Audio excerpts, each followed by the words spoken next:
नमस्कार भाई बहनों, कैसे हैं आप सभी। अब वर्तमान की ओर तो हमें दिखाई जाती है चांदनी रात में एक लड़की चेहरा छुपाए जा रही होती है और ये कोई और नहीं बल्कि ईरिन होती है। ये अपने पास्ट को याद करती है। यहाँ पर कोई उससे कहता है कि तुम्हें तुम्हें टावर के अंदर जाना पड़ेगा, 1 साल के लिए तुम वहीं पर रहोगी एक ट्यूटर के तौर पर, और तुम्हें उस बच्चे का ख्याल रखना है और इतना भी ज्यादा ख्याल नहीं रखना है, उसको अच्छे से ध्यान रखना कि वो मारा ना जाए। और अच्छे से यहाँ पे तुम्हें जो भी चीजें हमने टावर के अंदर भेजी है उनको वापस लेके आना, समझ गई ना। एमसी इस पर कहते हैं ठीक है, अब मैं जाऊँगी, और अपना भेष बदल कर उस टावर के अंदर चली भी जाती है। बस थोड़े बाल यहाँ पे इसने डाई किए हैं और ज़्यादा कुछ नहीं किया है। एमसी बस एक ट्यूटर बन चुकी है चश्मा लगा के, और वो तभी सामने देखती है। सामने देखते ही उसकी आँखें चमकने लगती है और मेरी भी आँखें चमकने लग गई, क्योंकि सामने सामने बहुत सारी महँगी-महँगी चीज़ें होती हैं। मेरा मन तो कर रहा है अभी इनको लूट कर यहाँ पे अंबानी से ज़्यादा अमीर मैं बन जाऊँ, और उसके सामने एक बच्चा बैठा है उस यहाँ पे अमीर वाले कमरे में, बेचारा छोटा-सा भोला वाला बच्चा जो कि एकदम यहाँ पे अपने आप को पकड़े हुए बैठा है, जैसे कि उसे किसी चीज़ से डर लग रहा हो। हमसे कहने लगती ये वही है, और उसकी मेड कहने लगती प्लीज़ आप आगे बढ़िए, और जो बच्चा कह रहा होता है हेलो, मैं यहाँ पे बस इतना ज़्यादा डर रहा हूँ, मैं माफ़ी चाहता हूँ। ये यहाँ पे कोई ऐसी परेशानी वाली बात नहीं है, मेरे को बस ऐसी आदत है, मैं थोड़ा डर जाता हूँ, मेरे को यहाँ पे मैजिक से थोड़ी परेशानी होती है। और अपनी आम से बताती है ये दरअसल सबसे ज़्यादा यंगेस्ट सन है जो यहाँ पे ड्यूक हर्षन है उनका, और जो ड्यूक हर्षन है वो यहाँ पे पुश्तों से ही इस पूरे मैजिक टावर के हेड रहे, तो ये अगला हेड बनने वाला है। और अगर मैं इसको सिखा भी देती हूँ, तो सच में ये बच्चा यहाँ पे ये अभी भी कैद में ही रहेगा, वो हमारी डची की यानी कि नीरम डची की। और सच में इतना ज़्यादा भोला-भाला बच्चा है कि इसने अभी तक बाहर का दुनिया भी नहीं देखा है। इसको नहीं पता कि बाहर कैसी दुनिया है, क्या चलता रहता है। तो इसलिए ये अच्छा रहेगा कि मैं इसको थोड़ा बहुत सिखा भी दूँ, इससे ये यहाँ पे मरेगा भी नहीं, और ये मेरे लिए भी काफ़ी ज़्यादा बढ़िया रहेगा। तो इस प्रकार से एम्स उसकी मास्टर बनी थी और यहाँ पे अपनी एम्स उससे मिली थी। इसका मतलब ये है कि एमजे के सामने अभिषेक बच्चा है और अकल का कच्चा है, और एमजे कह रही थी वेल वो अकल का कच्चा। अब ऐसा लगता है कि मुझे उसके साथ में शादी करनी पड़ेगी। उसके सामने सिस्टम आके कहने लगता है आपका न्यू कैंडिडेट मिल चुका है, और गैस करो ये कौन होगा। ये होता है सेल। एमजे कहने लगते नहीं, ये नहीं पॉसिबल है, ये बिल्कुल भी पॉसिबल नहीं है। हम लोगों का रिश्ता पहले अलग था और मैं वापस से कोई और रिश्ता नहीं बनाना चाहती। मैं कोई कोरियन लड़की नहीं हूँ जो कि यहाँ पे गांजा फूक के कुछ भी लिख देती है और यहाँ पे कुछ भी रिश्ता बना लेती है। मैं बिल्कुल भी ऐसा रिश्ता नहीं चाहती कि कोई मास्टर और उसका स्टूडेंट इस प्रकार से रहे। हमसे यहाँ पे कहती लगती है ये चॉइस मेरे लिए नहीं है, इसको साइड में हटा देते हैं। और तभी उसी शॉप के सामने पहुंच जाते हैं यहाँ पर कि वो हीलर मिला था, और गैस करो यहाँ पे क्या होगा, वो अपनी शॉप को बंद करके चला जा चुका है। और अपनी आंटी कह रही है वो इतनी जल्दी कैसे शॉप को बंद करके जा सकता है, अभी तो यहाँ पे 3 घंटे क्या 2 घंटे भी नहीं हुए हैं, वो धोखेबाज मेरा पैसा ठूस कर भाग गया है। और अपनी आंटी ने उसको बहुत ज्यादा बढ़िया चेन दी थी वो सोने की, और हमसे कह रही थी मेरा सोना और रोना धोना। और तभी एक आवाज आती है कि ओ जरा देखो, तो यहाँ पर एक भोली वाली लड़की अंधेरी रातों में क्या कर रही है, क्या ये कोई चोर है। तभी एक घोड़ा दिखाया जाता है और घोड़े के ऊपर एक पकोड़ा बैठा होता है, और ये काला पकोड़ा कहता है ओ जरा देखो, तो ये भोली वाली लड़की ये तो एक चोर लग रही है मेरे को, क्यों ना इसको पकड़ लिया जाए, और कैसा रहेगा तुम्हें पकड़ना। और ये होता है अपना प्रिंस, और प्रिंस की इस बात को सुनकर अपनी आम से घबरा जाती कि आखिर ये दुष्ट इंसान यहाँ पे क्या कर रहा है, और हे भगवान प्लीज मेरे को बचाओ। वो थोड़ा पीछे हट रही होती है और कहने लगती है सॉरी आपको सॉरी, और मैं चलती हुई जगह से मैं वहां भी चाहती हूँ जगह पर आने के लिए। तभी प्रिंस आके उसको पकड़ लेते हैं रस्सी डाल के वापस से, और यहाँ से अपना वो फैन निकालने की कोशिश करती है, लेकिन प्रिंस उसको फटाफट से पकड़ लेते हैं, तो इस वजह से वो अपना फैन भी नहीं निकाल पाती। इसका मतलब है कि अपनी यहाँ से पकड़ी जा सकी। और यहाँ से कह रही थी चिल्ला चिल्ला के आप किसी भोले भाले मासूम इनोसेंट सिटीजन के ऊपर ऐसे अपने हाथों को उठा रहे हैं, आप किस प्रकार के दुष्ट प्रिंस है, आपको शर्म नहीं आती क्या, एक भोली भाली लड़की के ऊपर आप इस प्रकार की रस्सी फेंक कर इसको बांध कर ले जा रहे हैं, आप तो कोई लुटेरे और डाकू लगते हैं मेरे को। प्लीज कोई आके मेरे को बचाओ, प्लीज कोई इस दुष्ट प्रिंस से मेरे को बचाओ, ये मेरी इज्जत लूटना चाहता है, कोई आके मुझे बचाओ। ये इस पर प्रिंस कहने लगता है ओहो जरा देखो तो भोली वाली मासूम सिटीजन, तुम अभी जिस जगह पर खड़ी हो वो एक ब्लैक मार्केट है, और ब्लैक मार्केट बिल्कुल भी लीगल नहीं है। इसका मतलब ये है कि मैं तुम्हें पकड़ सकता हूँ, और तुम यहाँ पे ट्रेनिंग कर रही थी, चलो चुपचाप से मेरे को फॉलो कर लो, वरना बट तुम्हारे लिए अंजाम बहुत ज्यादा बुरा होगा, और पता नहीं क्या क्या बुरा होगा। अभी देखा आता है बढ़िया एकदम चांद ढल रहा होता है और बढ़िया सुबह होने वाली होती है, अपनी आंटी किसी के साथ में बैठी होती है टेबल पर, और वो कहने लगता है ओह माय गॉड ये तो कमाल का सीन है आज, और मेरे साथ में यहाँ पे एक मुर्गी बैठी हुई है। आंटी कह रही थी है उसकी हिम्मत कैसे भी मेरे को मुर्गी कहने की, मैं उसको छोड़ूंगी नहीं। और ये बस चुपचाप से बैठे बैठे यहाँ पे देख रहा था, जबकि मतलब यहाँ पे इतना ज्यादा टाइम हो चुका है इसने कुछ बोला भी नहीं है ठीक से। तो प्रिंस स्माइल करता है और प्रिंस उससे बड़ी प्यार से कह रहता है ओह तुम वहां पर कर क्या रही थी वैसे, मैंने सुना है कि तुम्हारे काफी ज्यादा कनेक्शन है इधर उधर, और तुम उसके बारे में क्या कहना चाहोगी। तभी एक अपनी एमसी साइड में देखती है यहाँ पर कि एक इंसान पड़ा होता है, और ये इंसान अभी अभी लाया गया है, वो भी निरिम से, और ये इंसान को यहाँ पे अच्छा वाला इंसान नहीं है, है, बल्कि यहाँ पे वही फेस्टिवल होस्ट कर रहा था जिसके अंदर अपनी एमसी लड़ रही थी पिछले टाइम पे। तो ये बता दें कि ये बड़ा ही दुष्ट इंसान है, इसको अभी तक पकड़ा नहीं जा चुका है। इसने एक फैक्ट्री स्टार्ट की थी गांजा बनाने की और उसके अंदर यहाँ पे बिमल गुटखा सब कुछ बेचता था और सरकार कहती थी ये बस इलायची बेच रहा है। लेकिन ये कमीना इंसान, तुम तो जानते हो इसके साथ में क्या होना चाहिए। और प्रिंस कहने लगता है इस घटिया इंसान को मैं लेके आ चुका हूँ और यहाँ पे जरा देखो तो क्या यहाँ पे कोई भोला वाला इंसान है, बिल्कुल भी नहीं। जल्दी लेके जाओ और इसका यहाँ पे काट काट के इलायची बना देना, उसके बाद में इसको कचरे में फेंक देना। और एमसी पूरा घबरा जाती है इस बात से और यहाँ पे बिल्कुल ज्यादा भयंकर रिएक्शन नहीं देती है, जिससे प्रिंस कहने लगता है जरा देखो तो तुम्हारे सामने मैं किसी इंसान को इलायची बनाने के बारे में कह रहा हूँ, लेकिन तुम्हारा रिएक्शन कितना ज्यादा शांत है, जैसे कि तुम ऐसी चीजें बहुत बार देख चुकी हो। एमसी कह रही थी क्या तुम क्या बातें कर रहे हो, अरे तुम तो यहाँ पे गलत ले रहे हो मेरे को, मैं बस थोड़ा ज्यादा ही शौक हो गई थी इसलिए मेरा रिएक्शन नहीं निकला। प्रिंस कहने लगता है अच्छा ऐसी बात है क्या, तो ऐसा लगता है कि तुम्हें यहाँ पे थोड़ा पानी चाहिए। वेल पानी तो नहीं है यहाँ पे, क्या तुम चाय लेना चाहोगी, सिल्वर टी के बारे में तुमने सुना है क्या। और यहाँ पे सिल्वर टी आ रही होती है, यहाँ पे प्रिंस कहने लगता है ये काफी ज्यादा कमाल की टी होती है, इसका टेस्ट तुम्हें सबसे ज्यादा पसंद आएगा। और हमसे करी थी अरे नहीं सिल्वर टी, और क्या ये वो करना चाहता है मेरे साथ में। और सिल्वर मून टी के बारे में बताया जाता है कि ये बहुत ज्यादा कमाल की चाय है, इसका स्वाद बेहिसाब है और मतलब इसका यहाँ पे क्या ही मैं बताऊँ, इतनी ज्यादा टेस्टी है कि यहाँ पे अगर किसी ने एक बार पी लिया तो उसका बार बार पीने का मन करता है। और अगर तुम एक बार पी लेते हो तो तुम दोबारा पी नहीं सकते हो जिंदगी में, क्योंकि इसके अंदर पॉइजन होता है और ये बहुत ज्यादा पॉइजनस टी होती है। और ये अगर यहाँ पे बात की जाए इस टी के बारे में तो बहुत ही कम लोगों को पता है इसके सीक्रेट के बारे में। तो इसीलिए बस अपनी एमसी को वो टेस्ट कर रहा है कि कहीं वो एयरक्वान है तो नहीं। एमसी कहने लगती नहीं नहीं ऐसा तो नहीं लगता मेरे को, और मैं बहुत ज्यादा परेशानी में फंस चुकी हूँ, अब मेरे को क्या करना चाहिए। एमसी कह रही थी वो जरूर मैं टी पीना चाहूंगी, जिस पर प्रिंस कहने लगते हैं आइए पीजिए और मजे कीजिए क्योंकि ये आपके लिए बहुत ज्यादा टेस्टी होने वाली है और आपको जीवन भर याद रहेगी। एमसी कह रही थी मेरा जीवन ही नहीं रहेगा, मेरे को याद कहाँ से रहेगी। लेकिन अपनी एमसी मन में एक बात को यहाँ पे पक्का कर लेती है कि ये प्रिंस बहुत ज्यादा खतरनाक और ब्रूटल है और ये कभी भी अपने एनिमी को आराम से पॉइजन की वजह से मरने तो नहीं देगा, ये कोई और प्लानिंग करके बैठा होगा। इसका मतलब ये है कि इस टी के अंदर कोई भी पॉइजन है ही नहीं। और प्रिंस कह रहा था बहुत ही ज्यादा बढ़िया, अब चलो तुमने पी ही ली है। बड़ी शांति से आप उधर को देख रहा होता बस। एमसी कहने लगती काफी ज्यादा टेस्टी थी, क्या मुझे और मिल सकती है।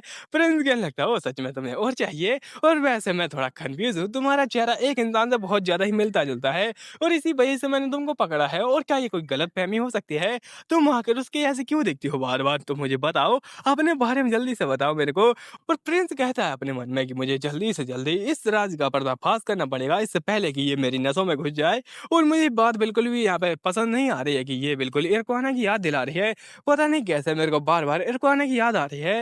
एमजे अपने यहाँ पे मन में बहुत ज्यादा घबरा रही होती है और कहने लगती है नहीं मुझे क्या करना चाहिए, क्या मैं अभी फैन निकालूं, और अगर मैंने फैन निकाला तो इसको यहाँ पे भनक लग जाएगी। और रुको जरा मेरे पास एक और तरीका है, अगर यहाँ पे बात रही फैन की तो इसको पक्का इसी वजह से शक होगा ना। एमजे कहने लगती क्या आप इस फैन के बारे में यहाँ पे बात कर रहे हैं, मेरे ख्याल से आपको कुछ गलत फहमी हुई है। दरअसल ये फैन मैंने आप ही के लिए बनाया था ताकि मैं आपको अट्रैक्ट कर सकूं। दरअसल जो पार्टी थी उसके अंदर आप तो जानते ही मैं कितनी ज्यादा गिरी हुई हूँ, तो मैं आपकी ब्यूटी को देखकर इतना ज्यादा भक्का भक्का भौचक्का हो गई थी कि मैं गिर ही गई थी।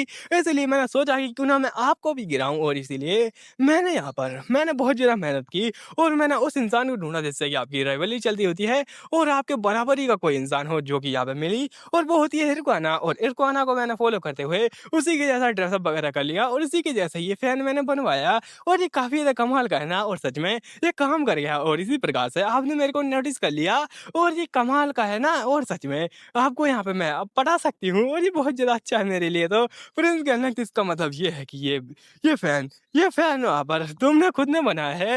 एमजी कह रही थी हाँ ये मैंने खुद ने बनाया है, क्या आपको कोई प्रॉब्लम है।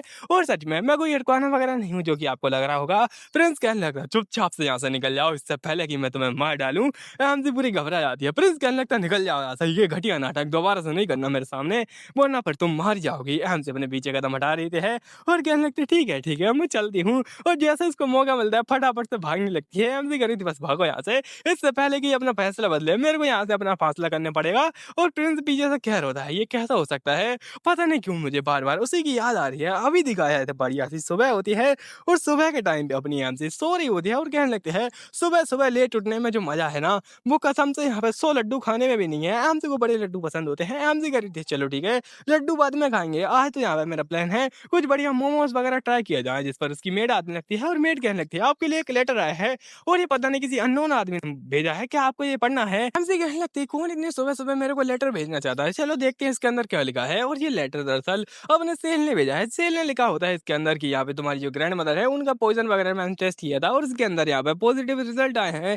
एमसी कह रही थी आखिर ये पागल इंसान इतना ज़्यादा भयंकर लेटर मेरे को कैसे भेज सकता है? अगर किसी को पता चलेगा कि यहाँ पे टावर मास्टर ने मेरी ऐसी किसी नालायक लड़की को लेटर भेजा है तो यहाँ पे क्या-क्या खबरें छपेंगी अखबार में और एमसी तभी कुछ देख के चौंक जाती है और कहने लगती है रुको ज़रा ये और उसके अंदर लिखा होता है उसके अंदर यहाँ पे ब्लैक पर्ल पॉइज़न मिला था जो कि यहाँ पे उसके बाल के अंदर मिला था। एमसी कह रही रुको ज़रा उस बाल के अंदर यहाँ पे ब्लैक पर्ल पॉइज़न था और क्या ये सच में वही खतरनाक पॉइज़न नहीं है जो कि यहाँ पे किसी काले कुत्ते सांप को वहाँ पे मार के उसके अंदर से जो पॉइज़न निकलता है उसे किसी कुत्ते को खिला के कुत्ते को मार के उसके अंदर से जो पॉइज़न निकलेगा उसको यहाँ पे किसी सूअर को खिला के उसको मार के फिर उसके बाद में किसी गधे को खिला के उसको मार के जो निकलता है वो पॉइज़न जब किसी इंसान के टच में आता है तो वो इंसान बेहोश होने लगता है, उसको यहाँ पे चक्कर आने लगते हैं, उसको यहाँ पे बीमारी होने लगती है और वो अचानक से ही ऐसा लगेगा जैसे कि वो अपने यहाँ पे ज़िंदगी के आखिरी क्षणों में पहुँच चुका हो। रुको ज़रा ये पॉइज़न का इस्तेमाल कौन कर सकता है? और यहाँ पे ये पॉइज़न टच करने से ही फैलता है और उस इंसान को कौन टच करता है? मतलब कि अपनी ग्रैंड माँ को ऐसे करे तो रुको ज़रा वहाँ पर तो एक ही इंसान है जो कि है उसकी केयरटेकर। नहीं, वो नहीं कर सकती क्योंकि अगर वो करती तो उसके ऊपर भी निशान दिख जाते और अगर वो ऐसा कर रही होती तो यहाँ पे सच में ये बहुत ज़्यादा गलत होता क्योंकि वो बहुत सालों से ग्रैंडमा की केयर कर रही है, तो इसका मतलब है कि वो नहीं है, तो कौन हो सकती है? कौन हो सकती है? तभी वो पढ़ लेती है अपनी यहाँ पे मेड और वो कहने लगती है, "क्या उनको पॉइज़न दिया गया है? क्या कुत्ते का पॉइज़न? क्या गधे का पॉइज़न है? Oh my God! मैंने क्या पढ़ लिया?" एमजी करते हैं, "अरे तुम झाँकते रहते हो आजकल कुछ ज़्यादा ही, ऐसा लगता है कि मैंने तुम्हें पढ़ा-लिखा कर कुछ ज़्यादा ही बिगाड़ दिया है और अब तुम तो शायद यहाँ पे 18+ मानवा पढ़ने लगी होगी। बेशरम बच्ची, ऐसी गंदी हरकतें बंद करो।" और एमजी थोड़ा गुस्सा हो जाती है कि आखिर किस कुत्ते की हिम्मत हुई मेरी ग्रैंड मदर को कोई पॉइज़न करने की? मैं उसको छोड़ूँगी नहीं। मैं उसका यहाँ पे काट डालूँगी और अभी दिखाता है ग्रैंड मदर की ओर जो कि खाँस रही होती हैं और तभी अपनी आम से उनके ऊपर छुप-छुप से नज़र रख रही होती है। आम से को एक बात की तो पक्का हो जाता है कि जो उनकी केयरटेकर है उसने उनको पॉइज़न नहीं दिया है। लेकिन अगर उन्होंने पॉइज़न नहीं दिया, खाने के अंदर पॉइज़न नहीं है तो आखिर ये पॉइज़न आया तो आया कहाँ से? आखिर ये पॉइज़न आ कहाँ से सकता है? एमसी बहुत ज़्यादा यहाँ पे दिमाग खराब कर रही होती है अपना और पूरा का पूरा दिमाग 100% यूज़ करने के बाद में भी उसको कोई रिज़ल्ट नहीं मिल रहे होते हैं और उसकी मेड कह रही थी, "क्या हुआ आखिर आप क्या सोच रही हैं? और क्या आपको चाय नहीं पीनी? आपको यहाँ पे चाय तो पीनी चाहिए, कमाल की चाय है ना?" एमजी कह रही थी, "रुको ज़रा चाय और तुम क्या बातें कर रही हो? मेरे को चाय-वाय नहीं चाहिए और मैं बस ऐसे चुपके-चुपके वहाँ पे जाती रहूँगी।" यहाँ पे उसकी मेड कहने लगती, "लेकिन क्या होगा अगर आप पकड़ी गई तो? वो आपको मार देंगे।" एमजी कह रही थी, "नहीं, वो नहीं मार सकते हैं और क्या हुई होगा? वो मेरे को मार ही नहीं सकते हैं।" तभी उसको याद आता है, "रुको ज़रा, मारना और ये हो सकता है मेरे ख्याल से।" और तभी उसकी मेड से पूछती है कि, "मैंने सुना है जो हमारी ग्रैंड मदर थी, उनकी पहले वाली ये जो केयरटेकर थी, वो मारी जा चुकी है। उसके बारे में तुमने मेरे को बताया नहीं।" जिस पर उसकी मेड कहने लगी, "हाँ, बात रहे उसके बारे में तो अपनी मेल बताती उसके बारे में कि ये बहुत समय हो चुका है उसको मरे हुए तो और वो दरअसल इन्फेक्शन वगैरह से मर गई थी। ऐसा माना जाता है कि उसको कुछ बीमारी वगैरह हुई थी। लेकिन ये भी यहाँ पे शक है कि जो यंग मास्टर है हमारे, उन्होंने उसको मरवाया था क्योंकि यहाँ पे कुछ राज वगैरह थे उसके बारे में तो उनको यहाँ पे पता नहीं करने देना था दूसरे लोगों को, इसलिए उसको मरवा दिया ताकि सीक्रेट सीक्रेट रहे।" और यहाँ से कह रही थी, "अच्छा ऐसी बात है तो इसका मतलब है कि मेरे को वो कड़ी मिल चुकी है जिसको कि मैं ढूँढ रही थी। अब यहाँ पे सब कुछ मेल खा रहा है, एक-दूसरे के साथ में सब कुछ जुड़ रहा है। तो मिला रेडी हो जाओ एक और लेटर लिखने के लिए और ये लेटर तुमको सीधा जाना है और जो टावर ओनर है उसको भेज देना है और तुम जाओगी टावर के अंदर तो यहाँ पे बिल्कुल शांत रहना। अभी दिखा था अंधेरी रातों में बिल्कुल चमक रहा होता है चाँद और चाँद की ब्यूटी को देखकर मेरे को कभी-कभी शक होता है कि इस यहाँ पे रोमांस मानवा के अंदर हमेशा चाँद पूरा फुल मून ही क्यों होता है? मतलब क्या लॉजिक चल रहा है कि हर रात पूर्णिमा होती है। एमजे कह रही थी वेल बहुत समय हो चुका है वो कब तक आएगा? और वो कहने लगते हैं हमारा इंतज़ार तो 7 मुल्कों की पुलिस करती है, तो आप कौन-सी बड़ी माल हैं? आपके लिए बंदा हाज़िर है। आ चुका है ये आपका सेल और अपनी आंटी कर रही थी, क्या ही नौटंकी करता है, अब क्या ये यहाँ पर भी नौटंकी करने वाला है? तभी सेल कहने लगता है मास्टर जैसे ही मुझे पता चला कि आपने मुझे बुलाया है, मैं भागे-भागे, दौड़े-दौड़े आया और मैं फाइनली पहुँच चुका हूँ आपके पास में, आप कैसी हैं? जिस पर अपनी आंटी कहने लगती तुम पक्का यहाँ पे आ चुके हो सामान के साथ में?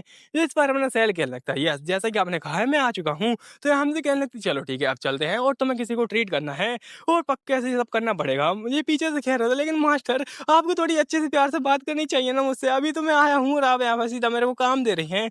इस पर हमसे क्या लगते हैं नखरे बंद करो, हमारे पास और भी ज़्यादा समय है बातें करने के लिए, इसलिए चलो चलते हैं। अभी अपना यहाँ पे सेल कह रहा होता है, वैसे आखिर आपका यहाँ पे कनेक्शन वगैरह क्या है जो कि आप उसको बचाना चाहती हैं?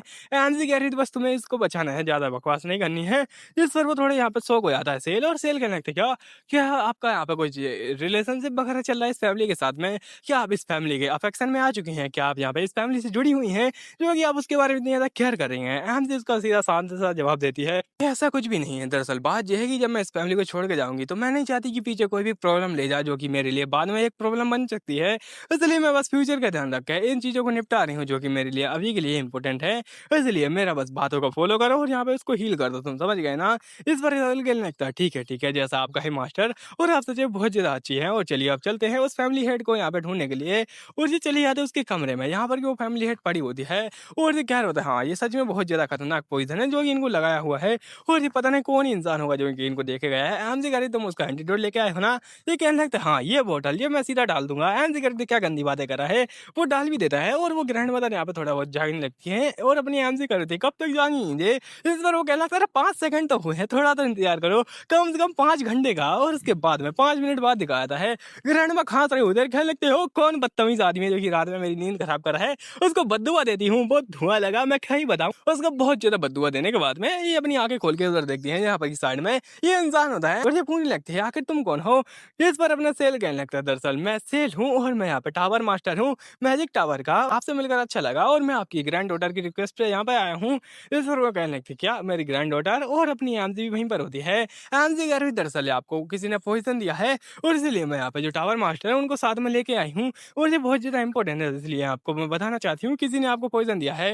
ये कह रहे थे, क्या पॉइज़न? आखिर कौन हो सकता है वो? जिस पर एमजे कह रही थी है, वो पक्का ना कोई फैमिली मेंबर जो कि आपसे नफ़रत करता है, या जिसको फ़ायदा होगा आपके जाने से, जिस पर अपनी ग्रैंडमा बहुत ज़्यादा गुस्सा हो जाती है, और कहने लगती है, बकवास बंद करो तुम पागल लड़की, तुम किस प्रकार की बातें कर रही हो, और तुम फालतू की बातें करना बंद करो। जिस पर अपनी एमजे कह रही थी है, प्लीज़ मेरी बातों को बिलीव कीजिए, ऐसा ही हो सकता है। यहाँ पे ग्रैंड मदर उसके ऊपर चिल्ला जाती है कि बस बहुत हो गया, अब तुम कुछ ज़्यादा ही बकवास कर रही हो, अब तुम फालतू में अपनी जो लाइन है उसको क्रॉस करती जा रही हो, और कौन ही हो आप है फैमिली मेंबर अपनी ग्रैंडमा को मरते हुए देखना चाहता है।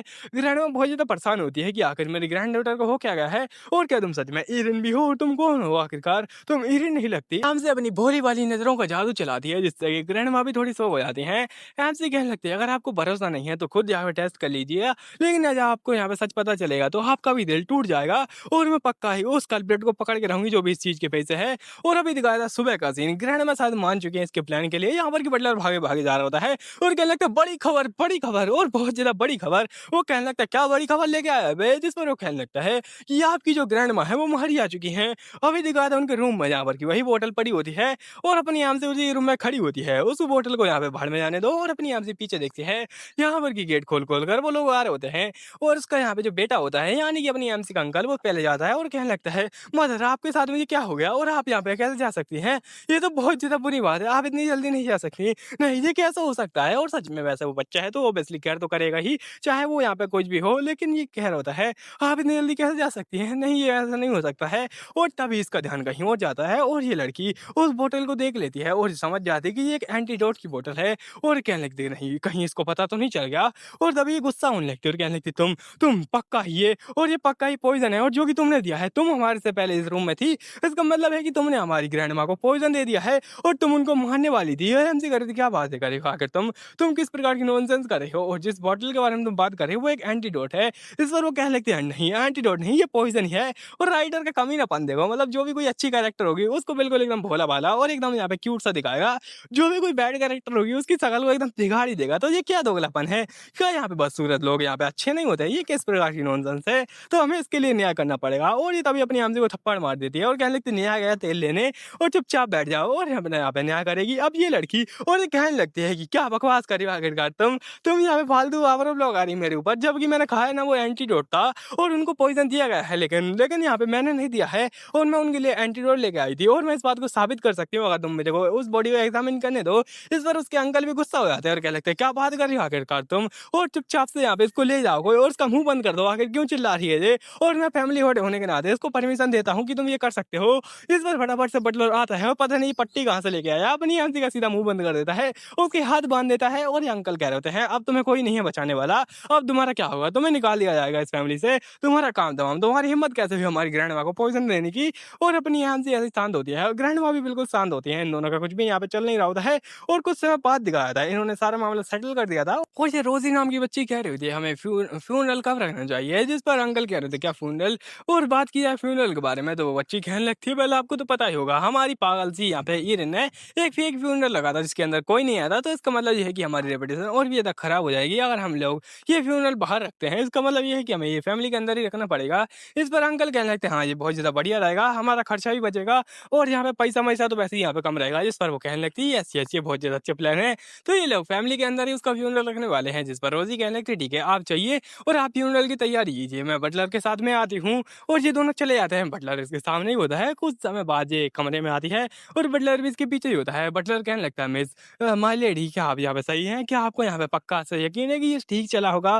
तो सर वो कह रहे थे, "तुम्हें मुझे नाम से बुला लेना चाहिए, हम लोग कमरे में अकेले हैं, तो इतने ज़्यादा नखरे करने की कोई ज़रूरत नहीं है।" जिस पर वो बटलर कह रहा होता है, "यस, यस रोज़ी, तुम बिल्कुल सही हो।" और जिस पर वो रोज़ी कह रही होती है, "हमें इस लड़की को निपटाना पड़ेगा। मेरे ख्याल से उसको पता चल चुका है कि ग्रैंड माँ को पॉइज़न दिया गया था और मुझे इसको निपटाना पड़ेगा रास्ते से। और ज़रा देखो तो इस लड़की के साथ में हमें क्या करना चाहिए?" जिस पर वो बटलर कहने लगता है, "कुछ नहीं, बस हम लोग इसको मिटा देंगे और क्या ही यहाँ पे बड़ी बात हो सकती है।" तो हम लोग जानेंगे अगले पार्ट में कि इसके साथ में क्या होगा। तब तक के लिए धन्यवाद।